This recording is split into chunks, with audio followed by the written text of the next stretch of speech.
I'm going to tell you what here, just right now today. I'm in no mood to brook any tomfoolery, to quote the great Luthez, about anything here today, because we're gonna be serious here. I gave you some homework.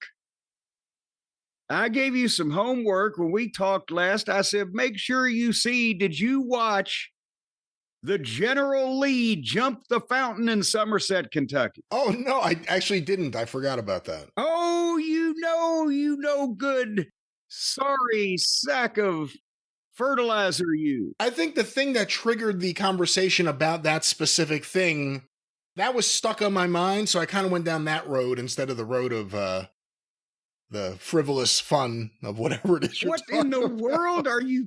Well, all roads lead to Somerset, Kentucky. When the General Lee is, no, you got to Google it right now. I want to Okay. get your live on air reaction. Hold on.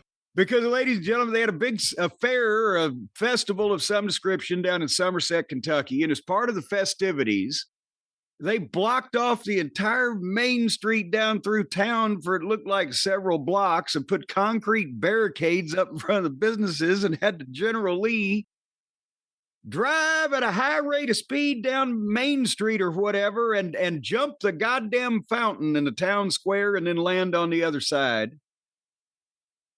A semblance of landing. Have you found this yet, Mr. Lass? I have indeed found it. Hold on. I'll give you some background audio if that proves it. Hold Is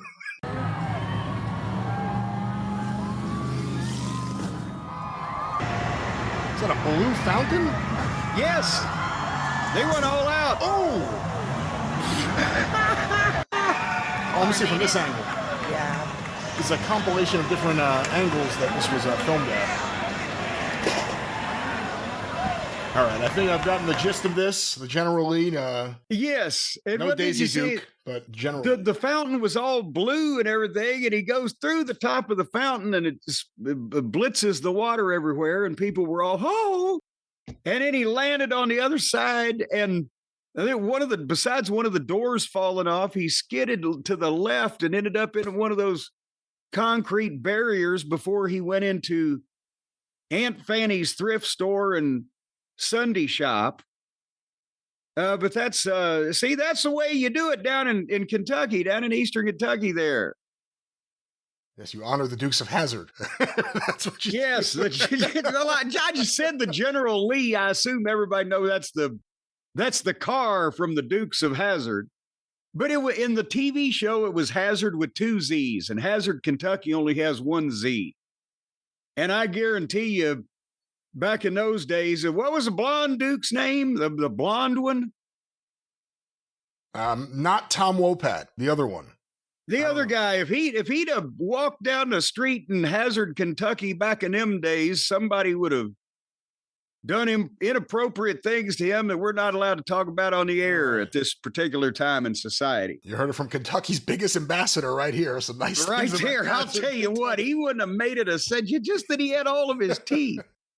Do you remember what triggered this conversation? What I referenced earlier. What triggered us talking about the General Lee off air? Just to get you off of playing the organ. No, I just mentioned it because I just seen the clip. It was Kentucky news, because I told you there was a Kentucky news story, and you said, "Oh, was it the General Lee?"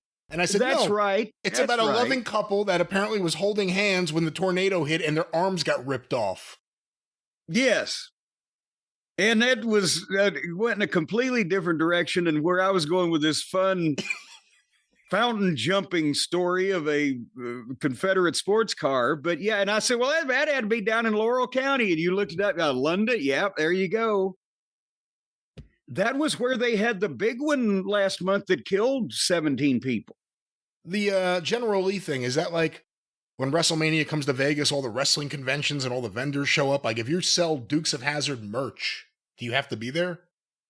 Oh yes, I mean it's a happening. Not only you got worlds intersecting. You got the car fans, because that's one of the classic cars. With the Batmobile and whatever the fuck else is at these shows. You got the General Lee, and then you've got the classic TV fans. 70s and 80s Dukes of Hazzard TV fans, and then you've got rednecks of all descriptions. and they all converge and have the General Lee signs autographs. Yeah, actually, they what they do is they lay down for $50. They lay down in front of it, and the guy runs over them, leave tire tracks. See, I'd be trying to, if I was promoting that event, I would be trying to do some interesting things like get Lawler with his Batmobile and have a race. Oh, I don't know if I think this fucking General Lee that jumped the goddamn fountain, it looked like it could go. I don't know if Lawler's Batmobile was for go or for show. He drove it down the goddamn.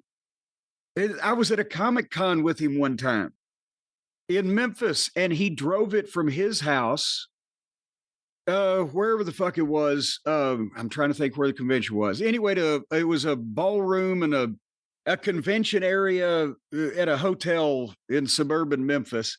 And he drove the Batmobile, he and his significant other at the time.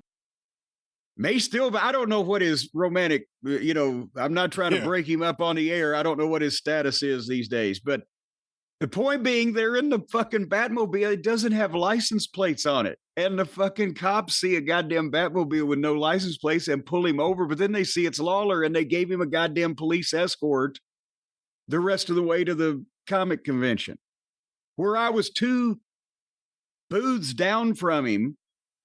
And he's sitting beside the Batmobile on the floor of the thing, and the Batmobile plays the Batman theme song. Over and over, like every minute and a half, it loops again. Yeah, it's a short song. And it's cool.